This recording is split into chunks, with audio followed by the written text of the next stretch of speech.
బతుకమ్మ నేలను ముద్దాడి గంగను స్పర్శించి పుట్టమన్నును పూజించే అతిపెద్ద పూల పండుగ. తెలంగాణలో పుట్టి పూల పల్లకి ఎక్కి లోకమంతా తిరిగేవటే. పాలసంద్రం పూలే పూల సంద్రాలయ్యి నిన్ను అభిషేకించేనే. భాద్రపద అమావాస్య రోజున ఎంగిలి పూల బతుకమ్మతో మొదలుపెట్టి దుర్గాష్టమి రోజున జరుపుకునే సద్దుల బతుకమ్మ వరకు మొత్తం 9 రోజులు 9 పేర్లతో బతుకమ్మ పూజలందుకుంటుంది. ఆ సింగిడిలో రంగులనే దూసి తెచ్చి తెల్ల చంద్రుడిలో వెన్నెలలే తీసుకొచ్చి. ఈ బతుకమ్మ పండుగ వెనుక చాలా కథలున్నాయి, కానీ ఒక కథ మాత్రం ఎక్కువగా ప్రాచుర్యంలో ఉంది. పూర్వం తెలంగాణ ప్రాంతాన్ని రాష్ట్రకూట రాజులు పరిపాలించేవారు. వేములవాడ చాళుక్యులు రాష్ట్రకూటుల వద్ద సామంతులుగా ఉండేవారు. చోళులకు రాష్ట్రకూటులకు మధ్య యుద్ధం జరిగినప్పుడు వేములవాడ చాళుక్యులు రాష్ట్రకూటులకు మద్దతుగా నిలిచారు. అయితే క్రీస్తు శకం 973లో చాళుక్య రాజైన తైలపాడు రాష్ట్రకూటులకు చివరి రాజుగా వ్యవహరించిన కర్కుడిని హతం చేసి కళ్యాణి చాళుక్య రాజ్యాన్ని నెలకొల్పాడు. క్రీస్తు శకం 997లో తైలపాడు మరణించడంతో అతని కుమారుడైన సత్యశ్రాయుడు రాజపీఠాన్ని అధిష్ఠించాడు. వేములవాడలో ప్రసిద్ధి చెందిన రాజరాజేశ్వరి దేవి ఆలయం ఉంది. ఆపదల్లో ఉండేవారికి రాజరాజేశ్వరి అండగా ఉంటుందని ప్రజల నమ్మకం.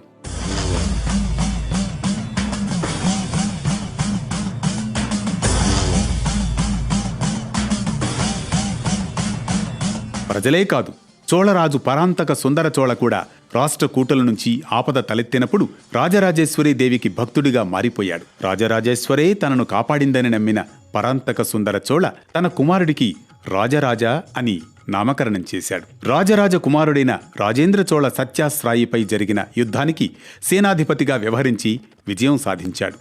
ఆ విజయానికి గుర్తుగా రాజరాజేశ్వరి దేవి ఆలయాన్ని కూల్చేసి అందులోని భారీ శివలింగాన్ని తన తండ్రికి బహుమతిగా ఇచ్చాడు.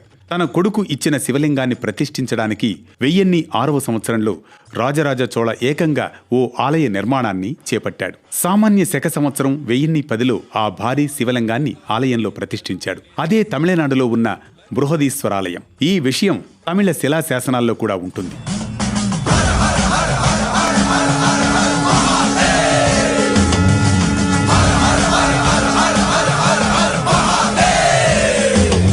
ఇప్పటికీ వేములవాడలోని భీమేశ్వరాలయ శివలింగానికి బృహదీశ్వరాలయంలోని శివలింగానికి మధ్య సారూప్యతను మనం స్పష్టంగా చూడవచ్చు. వేములవాడలో ఉన్న శివలింగాన్ని పార్వతీదేవి నుంచి వేరు చేసి తంజావూరుకు తరలించినందుకు తెలంగాణ ప్రజల మనసు కలచివేసింది. బృహదమ్మ అంటే పార్వతీదేవి నుంచి శివలింగాన్ని వేరు చేసినందుకు గాను తమ దుఃఖాన్ని చోళులకు తెలియజేస్తూ మేరు పర్వతంలా పూలను పేర్చి బతుకమ్మను నిర్వహించడం మొదలుపెట్టారు తెలంగాణ వాసులు. బతుకమ్మ పేరు కూడా బృహదమ్మ నుంచి వచ్చింది.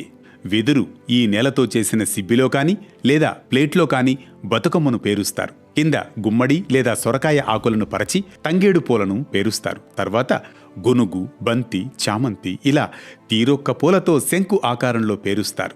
గుమ్మడి పూలలోని పసుపు వర్ణపు దుద్దును గౌరీదేవిగా భావించి అందులో పసుపు గౌరమ్మను పెడతారు. ఇలా పేర్చిన బతుకమ్మను సాయంత్రపు వేళలో గ్రామ చావిడీలు లేదా ఆలయాల వద్ద పెట్టి మహిళలు బతుకమ్మ చుట్టూ తిరుగుతూ పాటలు పాడుతూ బతుకమ్మ ఆడుతారు.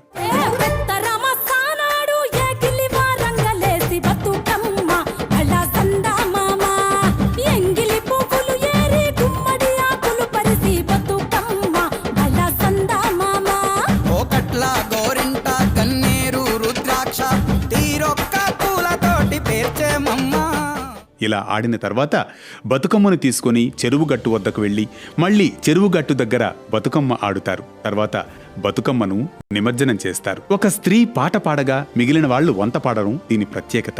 ఈ బతుకమ్మ పాటల్లో పురాణ ఇతిహాస కథలు మొదలు తెలంగాణ వీరుల కథల వరకు వర్తమాన అంశాలకు చెందిన విషయాలను పాటల రూపంలో పాడుతూ ఉంటారు.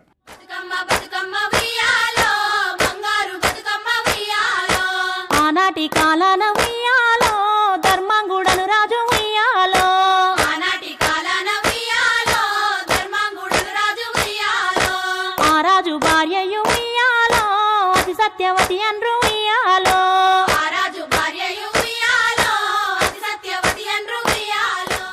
గోధుమలు, పెసలు, బియ్యం, మినుములు తదితర ధాన్యాలతో తయారు చేసిన సత్తుపిండిని ప్రసాదంగా స్వీకరిస్తారు.